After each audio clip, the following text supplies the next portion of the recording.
ગુજરાતમાં હાલ ખેડૂતો દ્વારા શિયાળા પાકનું વાવેતર કરવામાં આવ્યું છે અને હવે આ તમામ બાબતોની વચ્ચે પરેશ ગોસ્વામી દ્વારા એક આગાહી કરવામાં આવી છે જે આગામી સમયમાં ખેડૂતોની ચિંતા વધારી શકે છે। હવામાનમાં પલટો આવવાની આગાહી કરવામાં આવી છે। આ સમગ્ર બાબતે વિગતે ચર્ચા કરીશું। નમસ્કાર, હું છું ઉજ્જવલ અને આપ જોઈ રહ્યા છો નિર્ભય ન્યૂઝ। આપણને બધાને ખબર છે કે ગુજરાતમાં માવઠું આવ્યું હતું અને ખેડૂતોને મોટા પાયે નુકસાન થયું હતું। ત્યારબાદ હાલ ખેડૂતો શિયાળા પાકનું વાવેતર કરી રહ્યા છે। અનેક જગ્યાએ વાવેતર થઈ પણ ગયું છે, પરંતુ હવે પરેશ ગોસ્વામી દ્વારા હવામાનમાં એક પલટો આવવાની આગાહી કરવામાં આવી છે।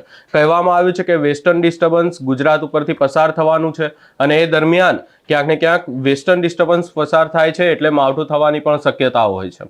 વધુમાં આ સમગ્ર બાબતને લઈ અને પરેશ ગોસ્વામી દ્વારા શું કહેવામાં આવ્યું એ સાંભળી લઈએ। આવનારા દિવસની અંદર હવામાનમાં એક પલટો આવી શકે છે।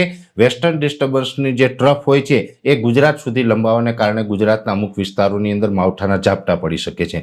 સંપૂર્ણ વાત સમજવાની છે। સૌપ્રથમ તો આપને એ જણાવી દઉં કે અત્યારે આપણે આ જાન્યુઆરી મહિનાનું જે 50% જે સેશન છે એ પાર કરી ચૂક્યા છે, એટલે અડધો જાન્યુઆરી મહિનો છે એ પૂર્ણ થઈ ગયો છે। એટલે સ્વાભાવિક રીતે અત્યારે જે ઠંડીનો માહોલ હોય, અત્યારે દરિયાઈ તાપમાન અને જમીની તાપમાન છે બંને નીચું આવતું હોય છે, જેને કારણે આપણે દરિયાની અંદર અત્યારે કોઈ પણ સિસ્ટમ બને કે એક્ટિવિટી થાય તેવી સંભાવનાઓ ન હોય। એ જ મુજબ અત્યારે બંગાળની ખાડી કે અરબ સાગર છે બંનેમાંથી કોઈ પણ એક જગ્યાએ સિસ્ટમ બનવાની નથી, એટલે એના તરફથી આપણે કોઈ ખતરો નથી।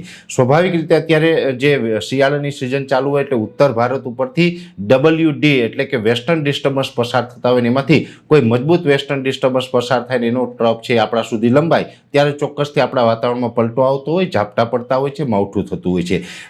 થોડા દિવસ પહેલા એટલે કે 31 ડિસેમ્બર અને 1 જાન્યુઆરીએ પણ આ જ મુજબનો માહોલ આપણે જોવા મળ્યો હતો, ત્યારે એક મજબૂત વેસ્ટર્ન ડિસ્ટર્બન્સ પસાર થયું હતું। એવી જ રીતે હવે નજીકના સમયમાં ફરીથી એક મજબૂત વેસ્ટર્ન ડિસ્ટર્બન્સ પસાર થાય તેવી શક્યતાઓ લાગી રહી છે। હવામાનની દ્રષ્ટિએ આપણે 3 અઠવાડિયાના ભાગ પાડતા હોય છે। આમ જોવા જઈએ તો 8 દિવસનું અઠવાડિયું હોય, પણ આપણે જે 3 અઠવાડિયા એટલા માટે કહેતા હોય જેમાં 1 તારીખથી લઈને 10 તારીખ, 11 તારીખથી લઈને 20 તારીખ, 21 તારીખથી લઈને 30 અથવા તો 31નો જે મહિનો હોય એ રીતે આપણે 3 ભાગ પાડતા હોય છે 10-10 દિવસના। એમ જોવા જઈએ તો અત્યારે આપણે આ બીજું અઠવાડિયું ગણી શકાય। જાન્યુઆરીના બીજા અઠવાડિયામાં આપણે કોઈ માવઠાનો ખતરો નથી, પણ જે ત્રીજું અઠવાડિયું એટલે કે 21 જાન્યુઆરીથી લઈને 31 જાન્યુઆરીનું જે સેશન હશે એની અંદર હવામાનમાં પલટો આવવાનો છે। એમાં ખાસ કરીને 20, 21, 22 તારીખ આસપાસ જે ઉત્તર ભારતના પહાડી પ્રદેશો છે તેના ઉપરથી એક મજબૂત વેસ્ટર્ન ડિસ્ટર્બન્સ પસાર થાય તેવી શક્યતાઓ છે। એનો ટ્રફ છે એ પાકિસ્તાનના બલુચિસ્તાન અને સિંધ પ્રાંત ઉપર થઈ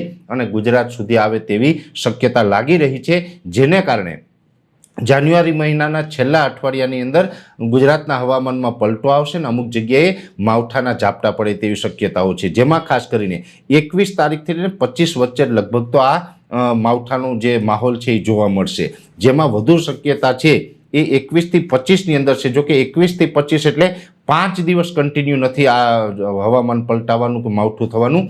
કોઈ પણ 21 થી 25ની અંદર કોઈ પણ 2 દિવસ એવા હશે કે જેની અંદર માવઠાનો માહોલ બની શકે છે, જેમાં હવે કયા દિવસે બનશે આવનારા સમયમાં ખબર પડશે।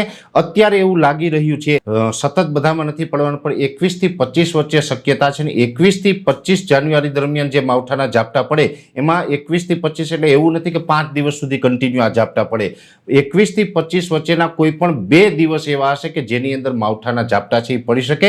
જો કે આ માવઠું છે અતિ તીવ્ર નહીં હોય, સામાન્ય હશે અને એકદમ છૂટાછવાયું હશે, એટલે આપણે બહુ ડરવાની કે ગભરાવાની જરૂર નથી। પણ ખાસ જે પાકિસ્તાનના બલુચિસ્તાન અને સિંધ પ્રાંત ઉપર થઈને જે આ ટ્રફ છે ગુજરાત સુધી લંબાય એટલે જે વધુ શક્યતા છે જે વિસ્તાર વાઇઝ એની અંદર સૌરાષ્ટ્રના સીમિત વિસ્તાર, છૂટાછવાયા ભાગો, કચ્છના મોટા ભાગના વિસ્તારો અને ઉત્તર ભાગના વિસ્તારોની અંદર ઉત્તર ગુજરાતના જે ભાગો છે એની અંદર આ વધારે અસર પાડી શકે છે, ત્યાં માવઠું થઈ શકે છે। એ વિસ્તારને બાદ કરતાં દક્ષિણ ગુજરાત હોય કે મધ્ય ગુજરાત હોય એમાં અસર થાય, પણ તેમાં સીમિત વિસ્તારમાં એકદમ સામાન્ય અસર થાય। બાકી કચ્છ, સૌરાષ્ટ્ર અને ઉત્તર ગુજરાતના ભાગોની અંદર 21 થી 25 વચ્ચે કોઈ પણ 2 દિવસ એવા હશે કે જેમાં માવઠાના ઝાપટા પડવાની શક્યતાઓ છે. આ શક્યતા છે મેં આપને જણાવ્યું એમ કે ઉત્તર ભારતના જે પહાડો ઉપરથી વેસ્ટર્ન ડિસ્ટર્બન્સ પસાર થવાનું છે ને એનો ટ્રફ છે એ ગુજરાત સુધી લંબાવવાનો છે, એને કારણે આ માવઠું થઈ શકે છે. ગત સમયે એટલે કે 31 ડિસેમ્બર અને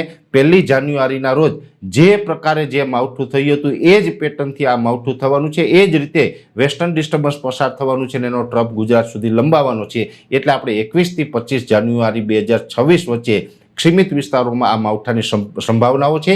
અત્યારે આપણે આશા રાખીએ કે આવનારા સમયની અંદર આ વેસ્ટર્ન ડિસ્ટર્બન્સની જો દિશા બદલે અને ગુજરાત આમાંથી બચી જાય તો ખૂબ સારી, તો ભગવાનની કૃપા બનશે. પણ જો એવું નહીં થાય અને જો આ ટ્રફ આપણી ઉપરથી જ પસાર થશે તો વધુ એક માવઠાનો માર આપણે સહન કરવો પડશે. હવે આ જે વેસ્ટર્ન ડિસ્ટર્બન્સ પસાર થવાનું છે એના ઉપર અમે સતત નજર રાખવાના છે અને શું આપણે અસર પડશે એની પડેપડની માહિતી છે એ આવનારા દિવસમાં પણ આપના સુધી પહોંચાડવાનો પ્રયાસ કરશું. અત્યારે આ વિડીયોની અંદર એટલું જ. આ સમગ્ર બાબતે આપનો શું અભિપ્રાય છે એ અમને કમેન્ટ કરી જરૂર જણાવશો. અમારી ચેનલ નિર્ભય ન્યૂઝને લાઇક, શેર, સબસ્ક્રાઇબ કરવાનું ભૂલશો નહીં.